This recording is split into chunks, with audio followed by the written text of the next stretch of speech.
எல்லாருக்கும் வணக்கம். இன்னைக்கு நம்ம பேச எடுத்திருக்க டாபிக் எதிர்பார்ப்புகள், அதாவது எக்ஸ்பெக்டேஷன்ஸ். நம்ம வாழ்க்கையில பாத்தீங்கன்னா எல்லாருக்குமே பிடிச்ச ஒரு விஷயம் என்னன்னா, ரொம்ப அன்பு செய்யறது, இல்ல அக்கறையா இருக்கிறது, இல்ல மரியாதையா இருக்கிறது. அதுவும் மத்தவங்க நம்ம கிட்ட ரொம்ப அன்பாவும் அக்கறையாவும் இல்ல மரியாதையோடையும் இருக்கும்போது பாத்தீங்கன்னா, நமக்கு ரொம்ப இந்த வாழ்க்கையே பிடிச்சு போதுங்க. இந்த பிடிச்ச விஷயம் எல்லாமே நமக்கு எதிர்பார்ப்பா மாறும்போதுதான் பல குடும்பத்துல அமைதி அப்படின்றது குறைய தொடங்குது. இந்த எதிர்பார்ப்பு இருக்கலாமா, இருக்கக்கூடாதா, என்னோட குடும்பத்துக்கு அது ரொம்ப நல்லதா, இல்ல அளவுக்கு மீறி இருக்கிறதால பிரச்சனையா, இதனால முன்னேற்றம் இருக்கா இல்லையா, இந்த மாதிரி டாபிக் தான் நம்ம இன்னைக்கு பார்க்க போறோம். முக்கியமா பாத்தீங்கன்னா, குடும்பத்துல இருக்கிற ஒவ்வொருத்தருமே ஒவ்வொருத்தர் மேல அதிகமான எதிர்பார்ப்பை வச்சுக்கிட்டே இருக்காங்க. ஒய்ஃப் பாத்தீங்க அப்படின்னா, நம்ம சொல்லாமயே நம்மளோட மனசை ஹஸ்பண்ட் புரிஞ்சுக்கணும் அப்படின்னு எதிர்பார்க்கறாங்க. இதே ஹஸ்பண்ட் பாத்தீங்கன்னா, நான் குடும்பத்துக்காக தான் உழைக்கிறேன், என்ன எல்லாருமே வீட்டுல மதிக்கணும் அப்படின்னு எதிர்பார்க்கறாங்க. குழந்தைகள் என்ன எதிர்பார்க்கறாங்கன்னா, நம்ம என்னதான் தப்பு செஞ்சாலும் நம்ம அம்மா அப்பா நம்மள ஒண்ணுமே கேட்க கூடாது, எப்ப பார்த்தாலுமே நம்மள ஃப்ரீயாவே விட்டுடணும், நம்ம மேல வச்சிருக்க அன்பை அவங்க குறைக்கவே கூடாது அப்படின்னு நினைக்கிறாங்க. இப்படி ஒவ்வொருத்தரும் ஒரு விதமான எதிர்பார்ப்போடைய வாழ்க்கை நடத்தும் போது பாத்தீங்கன்னா, போகிற போக்குல அது ஓகேவா தான் இருக்கும். ஆனா எப்ப அந்த எதிர்பார்ப்புகள் நிறைவேறாத போது என்ன நடக்குதுன்னா, ஏமாற்றமோ, கோபமோ, வருத்தமோ, துயரமோ, இது எல்லாமே நமக்கு அதிகரிக்குது. ஆரோக்கியமான எதிர்பார்ப்பு அப்படின்னா என்னங்க? ஒரு அன்பை நம்ம எதிர்பார்க்கலாம், மரியாதையை எதிர்பார்க்கலாம், உண்மையான விஷயத்த அக்கறைய அவங்க கிட்ட இருந்து நம்ம எதிர்பார்க்கலாம்.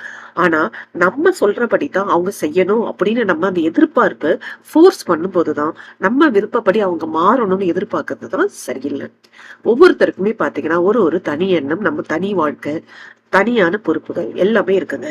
எப்ப இந்த பொறுப்புகள்ல இருந்து அவங்க மாறுறாங்களோ, வாழ்க்கையில இருந்துட்டு தனி எண்ணங்களை மாத்துறாங்களோ, அந்த எதிர்பார்ப்பு நமக்கு மேட்ச் ஆகலையோ, அந்த மாதிரி டைம்ல தான் குடும்பத்துல பிரச்சனைகள் வருது. நம்ம முக்கியமா பாத்தீங்கன்னா, குடும்பத்துல பிரச்சனை இல்லாம இருக்கணும் அப்படின்னா ஒரு சில விஷயத்த கண்டிப்பா ஃபாலோ பண்ணி ஆகணுங்க. குடும்பத்துல சாதாரணமா எதிர்பார்ப்பு அப்படின்றது இயல்பான ஒன்றுதாங்க. ஆனா அளவுக்கு மீறி அந்த எதிர்பார்ப்பு போகும்போதுதான் நமக்கு ஏமாற்றத்தையும் மனவேதனையும் உருவாக்குது. அதனாலதான் நம்ம இன்னைக்கு ஆரோக்கியமான எதிர்பார்ப்பா என்ன, நல்ல உணர்வும் நன்றி உணர்வும் குடும்ப அமைதியும் பத்தி நம்ம இங்க பேச போறோம். இப்ப நான் என்னதான் பண்ணாலும் இந்த எதிர்பார்க்கிற என்னோட குணத்தை மாத்தவே முடியல, அது எப்படித்தான் நான் மாத்துறது அப்படின்னு தெரியல அப்படின்னா, அது குறைக்கிறதுக்காக ஒரு 10 எளிய வழிமுறைகள் தான் நம்ம இப்ப பார்க்க போறோங்க. முதல் பாயிண்ட், எல்லாரையுமே நம்மள போல நினைக்க கூடாது. நம்ம என்ன திங்க் பண்றோமோ அதே மாதிரிதான் அவங்களும் திங்க் பண்ணுவாங்க அப்படின்னு நினைக்காதீங்க. ஒவ்வொருத்தருக்குமே தனித்தனியான குணம், சூழ்நிலை, முன்னுரிமை கொடுக்கற விஷயம் அந்த மாதிரி இருக்கும். அதனால எல்லாரையுமே நம்ம பாயிண்ட் ஆஃப் வியூல இருந்து நினைக்கிறத நிறுத்திடுங்க. ரெண்டாவது, மனதுல நினைக்கிறதெல்லாம் சொல்லுங்க. நிறைய பேருக்கு இருக்கக்கூடிய பிரச்சனையே மனசுக்குள்ளேயே வச்சுக்கிறதுதான். அவங்க வெளிப்படையா அது சொல்லாததாலதான் பல விதமான எதிர்பார்ப்புகள் உருவாகி அந்த எதிர்பார்ப்புகள் பூர்த்தி ஆகாத போது அது ஏமாற்றமா முடியுது. சோ மனசுல என்ன நினைக்கிறீங்களோ குடும்பத்துல இருக்கும்போது கண்டிப்பா சொல்லணும். அவங்களுக்கு தெரிஞ்சிருக்கோ, அவங்களுக்கே புரிஞ்சிருக்கோ அப்படிலாம் கிடையாது. அமைதியா உங்களுக்கு என்ன தேவைன்றத நீங்க வெளிப்படையா சொன்னா மட்டும்தான் மத்தவங்களுக்கு அது புரிய ஆரம்பிக்கும். மூணாவது, நன்றி உணர்வை வளர்த்துக்கோங்க. குடும்பத்துல இருக்கக்கூடியவங்கள பத்தி நீங்களே உயர்வா பேசுங்க. உங்களோட எண்ணம் தான் பேச்சா வெளிப்படுங்க. நீங்க எண்ணும் போதே என் குழந்தைய மாதிரி யாரும் இல்ல, இந்த அளவுலயும் இந்த குழந்தை இவ்வளவு நல்லா பண்ணுது, என்கிட்ட இல்லாத நல்ல குணம் எல்லாம் என் குழந்தைகிட்ட ஆட்டோமேட்டிக்காவே வந்திருக்கு அப்படின்னு இருக்கிற விஷயங்கள்ல உங்க குடும்பத்துல இருக்கிற மெம்பருங்களை நம்பி நீங்களே நன்றி உணர்வை வளர்த்துக்கோங்க. இப்படி வளர்த்துக்கும் போது அந்த எதிர்பார்ப்புன்றது இல்லாம போயிடுங்க. நாலாவது, ஒப்பிடாதீங்க. முக்கியமான விஷயமே இதுதாங்க. நிறைய பேர் கம்பேர் பண்றது, எதிர் வீட்டோட ஒப்பிடுறது, இல்ல அதே சம வயசுல இருக்கிறவங்களோட ஒப்பிடுறது, இல்ல இந்த வீட்டுல எல்லாம் இப்படி நடக்குது, இந்த வருமானம் வர்றவங்க வீட்டுல இப்படி வச்சிருக்காங்க, நம்ம வீட்டுல அது கூட இல்ல அப்படின்னு வருமானத்தை வச்சு எல்லாம் ஒப்பிடாதீங்க. இந்த ஒப்பீடு பண்ணும் போதே தேவையற்ற எதிர்பார்ப்பை உருவாக்குங்க. இதனாலதான் குடும்பத்துக்குள்ள ஏகப்பட்ட பிரச்சனையே வருது. அஞ்சாவது, உங்களுடைய மகிழ்ச்சிக்கு நீங்க தாங்க பொறுப்பு. மற்றவங்க மட்டுமே மகிழ்ச்சியா வச்சுக்கணும்னு நீங்க நினைச்சிட்டே இருந்தீங்கன்னா ஒரு போதும் அந்த மகிழ்ச்சி உங்களுக்கு கிடைக்கவே கிடைக்காது. உங்களை சந்தோஷமா வச்சுக்கிறது உங்க கையில மட்டும்தான் இருக்கு. அடிக்கடி நீங்க எண்ணிக்க வேண்டிக்கிறதே, நான் இன்னைக்கு நல்ல விஷயமா செய்ய போறேன், எனக்கு நடக்கிறது எல்லாம் நல்லபடியா நடக்கும். ஈவன் அது கஷ்டம் கொடுக்கக்கூடிய விஷயமா நடந்திருந்தாலும் அதை நான் மகிழ்ச்சியா மாத்திடுவேன் அப்படின்னு அடிக்கடி உங்களுக்குள்ளேயே சொல்லிக்கோங்க. இப்படி சொல்லும் போதே உங்க மனநிலை மகிழ்ச்சியா ஸ்டேபிளா உங்களால வச்சுக்க முடியும். ஆறாவது, கொடுப்பதுல மகிழ்ச்சி காணுங்க. கொடுக்கறதால கிடைக்கக்கூடிய சந்தோஷத்தை அனுபவிக்கிறதையும் பெருசா பண்ணுங்க. நீங்க கொடுக்கக்கூடியது பணமாவும் பொருளாவும் இருக்கணும்னு அவசியம் இல்ல. ஒரு சின்ன சின்ன உதவி, ஒருத்தவங்க பேனா கேட்கறாங்கன்னா டக்குன்னு எடுத்து பேனா கொடுக்கறது, இல்ல நேரம் கேட்கறாங்கன்னா அது சொல்றது, உங்களோட கேரிங்க கொஞ்சம் அன்பா அழகா அக்கறையா நீங்க உதவியா பண்ணும்போது அந்த பதிலை எதிர்பார்க்காம நம்மள்ட்ட கேட்டாதான் அவங்களுக்கு ஹெல்ப் பண்ணணும்னு இல்லாம, அவங்க அங்க உட்கார்ந்துருக்கனாவே தண்ணி கேட்பாங்களோ, இந்த நேரத்துல தண்ணி தாகம் எடுத்துக்குமோ, பெரியவங்களா இருக்காங்க அவங்க எப்படி ஏச்சு வருவாங்கன்னு குழந்தைகள் கொண்டு வந்து கொடுக்கக்கூடிய அந்த தண்ணி கூட பாத்தீங்கன்னா மகிழ்ச்சி கொடுக்கக்கூடிய ஒரு விஷயம் தாங்க. இதே மாதிரி நம்மளும் வீட்டுக்குள்ள இருக்கிறவங்கள்ட்ட அதிகமா கொடுத்து மகிழ்ச்சியா காணணுங்க. 7வது விஷயம், ஏற்றுக்கொள்ற மனப்பான்மையை வளர்த்துக்கோங்க. நிறைய பேர் அடமண்டா இருக்கிறதுக்கு இந்த குணம் இல்லாததுதாங்க காரணம். நீ என்ன சொல்றது, நான் என்ன செய்யறது, நீ என்ன அவ்வளவு பெரிய ஆளா, சும்மா இருங்க எனக்கு எல்லாம் தெரியும் அப்படின்னு வாயை அடைச்சிடுறாங்க. இதை ஏற்றுக்கொள்ற மனப்பான்மையை இருந்துகிட்டாவே நம்மளோட ரெஃப்ளெக்ஷன் எப்படி மத்தவங்களுக்கு வருதுன்றது நமக்கு தெரிஞ்சுக்கலாங்க. நம்ம நல்வழியா போற மாதிரி இருந்தாலும் ஏதாவது ஒரு பாதை நம்ம மாத்தி போகும்போது குடும்பத்துல இருக்கவங்க ஈஸியா நம்மள ஸ்மெல் பண்ணிடுவாங்க. நம்ம பேரண்ட்ஸோ இல்ல தாத்தா பாட்டியோ இல்ல கூட இருக்க சிப்ளிங்ஸோ, நீ செய்யறது இந்த மாதிரி பண்றியே, உனக்கு இது கொஞ்சம் ஒரு மாதிரில இருக்கு, நீ கொஞ்சம் காலையில ஏச்சு படிக்கலாமே, இல்ல இந்த மாதிரி இடத்துல வேலை ட்ரை பண்ணலாமே, அப்படி அவங்களோட விருப்பத்தை நம்மள்ட்ட சொல்லும் போது பாத்தீங்கன்னா அந்த ஏற்றுக்கிற மனப்பான்மையை நீங்க எடுத்துக்கோங்க. ஒருவேளை அதுதான் கரெக்டா இருந்திருக்கும் அப்படின்னு தான் கூட நம்ம மனசு ஏத்துக்கல அப்படின்னா நம்மளால நல்ல வாழ்க்கைக்கு ஈஸியா போக முடியாதுங்க. முக்கியமா நம்ம தெரிஞ்சுக்க வேண்டியது, நம்ம குடும்பத்துல இருக்கிற மெம்பர்ஸ் நமக்கு கண்டிப்பா தப்பான வழிகாட்டியா இருக்க மாட்டாங்க அப்படின்றத நீங்க உணர்ந்துக்கணுங்க. அப்படி உணர்ந்துகிட்டாவே ஏற்றிக்கொள்ளும் மனப்பான்மையை ஈஸியா உங்களுக்கு வந்துடும். 8வது, உங்களுடைய எதிர்பார்ப்புகளை அவ்வப்போது பரிசீலிங்க. இது நிறைய பேருக்குள்ள இருக்க வேண்டிய விஷயங்க. எங்க அம்மா என்னை எதுவுமே கேட்க கூடாது, நான் காலையில 10 மணி வரைக்கும் தூங்கினாலும் எங்க பேரண்ட்ஸ் என்னை பத்தி எதுவுமே கேட்க கூடாது, நான் மெதுவா எச்சு படிச்சுப்பேன் அப்படின்லாம் நீங்க சொன்னீங்கன்னா, பேரண்ட்ஸா இருக்கும்போது அவங்க எதிர்பார்ப்ப நீங்க எதிர்பார்க்கும் போது இப்படிதான் அவங்க என்கிட்ட நடந்துக்கணும்னு நீங்க எதிர்பார்த்தீங்கன்னா, நீங்க எதிர்பார்க்கறது கரெக்டா அப்படின்றது முதல்ல பரிசீலிக்கணுங்க. அதே மாதிரி பேரண்ட்ஸ் சைட்ல இருந்து பாத்தீங்கன்னா, என் குழந்தை சூப்பர் டாப்பரா வரணும் அப்படின்னு நீங்க எதிர்பார்த்தீங்கன்னா, உங்களுக்கு உங்க குழந்தைய பத்தி ஆல்ரெடி தெரிஞ்சிருக்கணுங்க. இந்த குழந்தையோட லெவல் என்ன, எப்படி பூஸ்டப் பண்ணா அந்த குழந்தை ஷைன் ஆகும் அப்படின்றது உங்களுக்கு தெரிஞ்சுக்கணுங்க. அதை தெரிஞ்சுக்கிட்டு அதுக்கேத்த மாதிரிதான் நீங்க எதிர்பார்ப்ப அவங்க மேல வைக்கணும். அதிகமா எதிர்பார்ப்ப வச்சு திணிக்கும் போதுதான் சில குழந்தைகள் அதை எதிர்பார்க்க முடியாம, அதை சமன்படுத்த முடியாம தோல்வியில முடிஞ்சிடறாங்க. அவங்க வாழ்க்கையோட வழியே அவங்க மறந்துடுறாங்க. உண்மையிலேயே இந்த எதிர்பார்ப்பு அவசியமா அப்படின்னு நீங்க உங்களுக்குள்ளேயே நிறைய தடவை கேட்டதுக்கு அப்புறம் எதிர்பார்ப்ப வைங்க. 9வது, எல்லோருக்குமே வாழ்க்கையில குறைகள் இருக்குங்க. இத கண்டிப்பா ஞாபகம் வச்சுக்கணும். யாருமே முழு மனிதர்கள் கிடையாது. எல்லார் வீட்டுக்குமே வாசப்படிகள் இருக்குங்க. ஒவ்வொருத்தர் வீட்லயும் ஒவ்வொரு விதமான பிரச்சனைகள் ஓடிக்கிட்டே தான் இருக்கும். பிரச்சனை இல்லாத குடும்பமோ பிரச்சனைகள் இல்லாத மனிதர்களோ இல்ல. அவங்க அவங்களோட லெவலுக்கு ஏத்த மாதிரி பிரச்சனையோட ரூபம் வேணா மாறிக்கிட்டே இருக்குமே தவிர பிரச்சனைகள் இல்லாத மனிதர்கள் யாருமே இல்ல. இதனால எங்க அம்மாவுக்கு வேற வேலை இல்ல, அவங்க எப்பயுமே இப்படித்தான், எங்க அப்பாவுக்கு வேற வேலை இல்ல, அவங்களும் இப்படித்தான் அப்படின்னு ஒவ்வொருத்தரும் இவங்க அப்படிதான் அவங்க அப்படிதான் அவங்களுக்கு வேற வேலை இல்ல அப்படின்னு நினைச்சுக்கிட்டே போனீங்கன்னா உங்களோட எதிர்பார்ப்ப உங்களால அவங்க மேலேயும் திணிக்கவும் முடியாது, எதிர்பார்க்கவும் முடியாதுங்க. எல்லாருக்கிட்டையுமே சில குறைகள் இருக்கத்தான் செய்யும். அதிகமா நீங்க எதிர்பார்க்கறத குறைச்சுக்கிட்டீங்கன்னாவே சமப்படுத்திக்கிட்டு போயிடலாம். 10வது, மன்னிக்கிறதுக்கு கத்துக்கோங்க. வாழ்க்கையில நிறைய பேருக்கு இருக்கக்கூடிய விஷயம் இதுதாங்க. ஏன்னா சில ஏமாற்றங்கள்லாம் நம்மளால தாங்க முடியாத போதுதான் பெரிய மனபாரமா நமக்கு உருவாகுது. இதுதான் நமக்கு ஏகப்பட்ட அழுத்தத்தையும் கொடுக்குது. மன்னிக்கிறதுக்கு கத்துக்கொள்ளக்கூடிய இந்த மனப்பக்குவம் நமக்கு இருந்துருச்சுனாவே சின்ன சின்ன ஏமாற்றங்கள் பெரிய பாதிப்பை நமக்கு எதிர்பார்ப்பை ஏற்படுத்துறதுங்க. அது மிகப்பெரிய எஃபெக்ட் நமக்கு கொடுக்காது.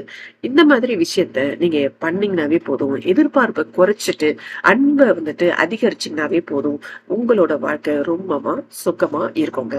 மன அமைதியும் அதிகரிக்கும். மன அமைதியை அதிகரிச்சாவே குடும்பத்துல அன்பும் அக்கறையும் அதிகமாகுங்க.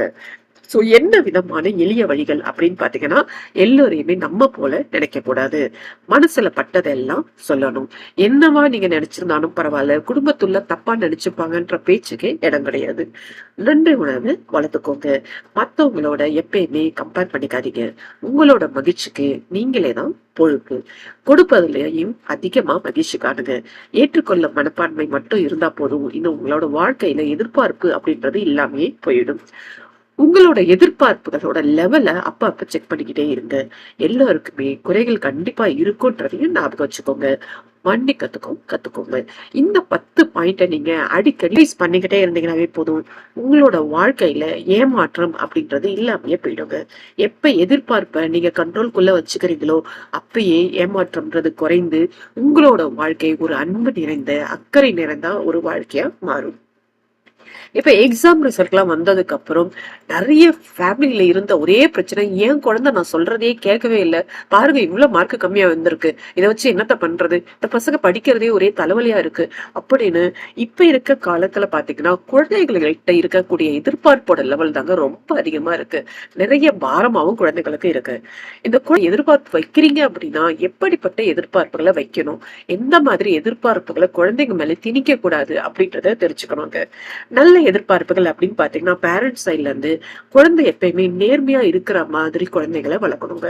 உங்ககிட்ட பொய் சொல்ற அளவுக்கு வச்சுக்க கூடாது. பெரியவங்களை உங்க குழந்தைகள் மதிக்க கத்துக்கணுங்க. பொறுப்போடையும் நடந்துக்கணும். இந்த மாதிரி விஷயத்தெல்லாம் நீங்க உங்க குழந்தைகள்கிட்ட எதிர்பார்க்க ஆரம்பிக்கணும். அதை நீங்க திருத்த முயலணும். தன்னோட திறமைக்கு ஏத்த மாதிரி முயற்சி செய்யணும். சோம்பேறியா இருந்துடக்கூடாது அப்படின்றத நீங்க கரெக்டா உறுதியோட இருக்கணுங்க. நல்ல பழக்க வழக்கங்களை குழந்தைங்க கண்டிப்பா ஃபாலோ பண்ணணும் அப்படின்றதையும் நீங்க எதிர்பார்ப்போட இருக்கணுங்க. இந்த மாதிரி பண்றது எல்லாமே ஒரு ஆரோக்கியமான எதிர்பார்ப்புகள் அப்படின்னு சொல்லலாம். இது நாளைக்கு பாத்தீங்கன்னா ஒரு நல்ல தலைமுறையை உருவாக்கும். இதுவே நம்ம அதிகமான எதிர்பார்ப்புகள், தேவையற்ற எதிர்பார்ப்புகள் அப்படின்னு பாத்தீங்கன்னா என்னன்னா, எப்போதும் என் குழந்தை நல்ல மதிப்பெண் தான் வாங்கணும், டாப் 1ல வரணும் அப்படின்னு எதிர்பார்க்கறது. மத்த குழந்தைங்களை விட என் குழந்தை எப்பயுமே ஒரு லெவல் சிறப்பா தான் இருக்கணும் அப்படின்னு எதிர்பார்த்துக்கிட்டே இருக்கிறது. உங்களால பண்ண முடியாத கனவுகளையும் உங்க குழந்தைகள் கண்டிப்பா நிறைவேற்றணும் அப்படின்னு குழந்தைங்க மேல திணிக்கிறது இது. மத்தபடி என்னோட பேச்ச மட்டும்தான் என் குழந்தை கேட்கணும், நான் பேசுற எல்லா பேச்சையுமே கேட்கணும் அப்படின்னு எதிர்பார்க்கறது. என் குழந்தை எப்பயுமே எந்த தவறுமே செய்யக்கூடாது, பர்ஃபெக்டா இருக்கணும் அப்படின்னு நினைக்கிறது. இது எல்லாமே குழந்தைகளுக்கு மேல இருக்கக்கூடிய திணிக்கக்கூடிய எதிர்பார்ப்புகள் தாங்கிற. எப்ப இந்த எதிர்பார்ப்புகள் திணிக்கக்கூடிய எதிர்பார்ப்புகளா மாறுதோ அப்பயே உங்களுக்கு அது மன அழுத்தத்தை கொடுக்கக்கூடிய விஷயமா மாறிடும். அதே லெவல்ல குழந்தைகளுக்கும் அது மன அழுத்தத்தை ஏற்படுத்தக்கூடிய விதமா மாறுங்க. இதனால இந்த பெற்றோர்கள் நினைவில் வச்சுக்க வேண்டிய முக்கியமான விஷயமே இந்த மாதிரி திணிக்கக்கூடிய எதிர்பார்ப்புகளை விட்டுறணும். குழந்தைகள் நம்மளோட சொத்து கிடையாதுங்க. அவங்களுக்கும் தனித்தன்மை கொண்ட மனிதர்கள்லாம். ஒரு நல்ல தலைமுறையை உருவாக்கணும் அப்படின்றது நம்மளோட பொறுப்பா இருந்தாலும் அந்த குழந்தைகள் மேல திணிச்சு நம்ம பண்ணும்போது நல்ல தன்மை கொண்ட ஒரு அடுத்த ஜெனரேஷனை நம்மளால உருவாக்கவே முடியாதுங்க. குழந்தைகளுக்கு நம்ம வழிகாட்டலாம், ஊக்கப்படுத்தலாம். ஆனா நம்ம விருப்பப்படித்தான் அவங்க வாழணும் அப்படின்னு நீங்க வடிவமைக்கிறதுக்கு நினைச்சீங்கன்னா கண்டிப்பா அந்த உறவுல ஒரு பெரிய கேப் தான் கிரியேட் ஆகும். சோ எதிர்பார்ப்பை குறைச்சிட்டு ஊக்கத்தை நீங்க அதிகமா ஆக்கலாங்க. நீ ரொம்ப நல்ல ரேங்க் வாங்கணும், ஃபர்ஸ்ட் தான் வரணும் அப்படின்னு நீங்க சொல்லாம, உனக்கு நல்ல டேலண்ட் இருக்கு, கண்டிப்பா நீ ட்ரை பண்ணினா நல்லபடியா வர முடியும் அப்படின்னு சொல்லிட்டு நீங்க சொல்லலாம். உனக்கு ஃபர்ஸ்ட் மார்க் வாங்குறதுக்கு என்னென்ன உனக்கு தேவையோ சொல்லு, அதெல்லாம் நான் சப்போர்ட் பண்றேன்னு சொல்லலாம். இந்த மாதிரியான அணுகுமுறை குழந்தைங்களுக்கு இருக்கக்கூடிய விரிசலை குறைக்குங்க. அவங்களோட உறவை நல்ல செழிப்பான ஒரு உறவா வளர்க்கும். அதோட இல்லாம குழந்தைகளுக்கு தன்னம்பிக்கையும் பெற்றோர்கள் கூடயும் அதிகமாகும். குழந்தைகளோட எதிர்பார்ப்பை வைக்கலாங்க. ஆனா அவர்களோட மதிப்பை அவங்க செஞ்ச சாதனைகளால நீங்க அளக்க கூடாது. ஒரு நிபந்தனையற்ற அன்பாதான் இருக்கணும். அதனாலதான் உங்களோட எதிர்பார்ப்போட லெவலும் கரெக்டாவே இருக்கும்.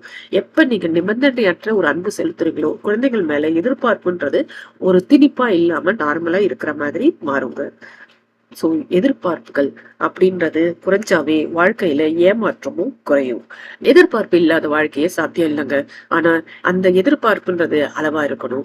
நிறைய திறந்த மாதிரியான கான்வர்சேஷனும் பரஸ்பரமா நம்ம மரியாதை கொடுக்கறதும் நன்றி உணர்வோட இருக்கிறதும் எப்பயுமே குடும்பத்துல மகிழ்ச்சியா அதிகரிக்குங்க. உறவுகளை நீங்க வெல்லணும் அப்படின்னு நினைச்சீங்கன்னா குடும்பத்துல இருக்கிறவங்க எல்லாருமே மதிப்போட இருக்கணும், நல்ல ரிலேஷனோட இருக்கணும் அப்படின்னு நீங்க நினைச்சீங்கன்னா ஒருத்தவங்க மத்தவங்களை மாத்தத்துக்கு முயற்சிக்காதீங்க. அவங்கள புரிஞ்சுக்கிறதுக்கு ட்ரை பண்ணுங்க. இந்த மாதிரி பண்ணும்போதே குடும்பத்துல எதிர்பார்ப்பு அப்படின்றது நல்ல விதமா முடியுங்க. ஏமாற்றமா மாறத்துக்கு எந்த வழிமுறையும் நம்ம கொடுக்கறதுக்கு தேவையில்லைங்க. எதிர்பார்ப்புகள் அப்படின்றது இயல்பானது தாங்க. அளவுக்கு மீறி எதிர்பார்ப்பு போகும்போதுதான் மனவேதனையை உருவாக்கும். இந்த வீடியோ உங்களுக்கு பிடிச்சிருந்துச்சுன்னா உங்க ஃப்ரெண்ட்ஸ்கிட்டையும் ஷேர் பண்ணுங்க. வேற ஒரு வீடியோவோட திரும்ப நம்ம மீட் பண்ணணும். அது வரைக்கும் எல்லோருக்கும் வணக்கம்.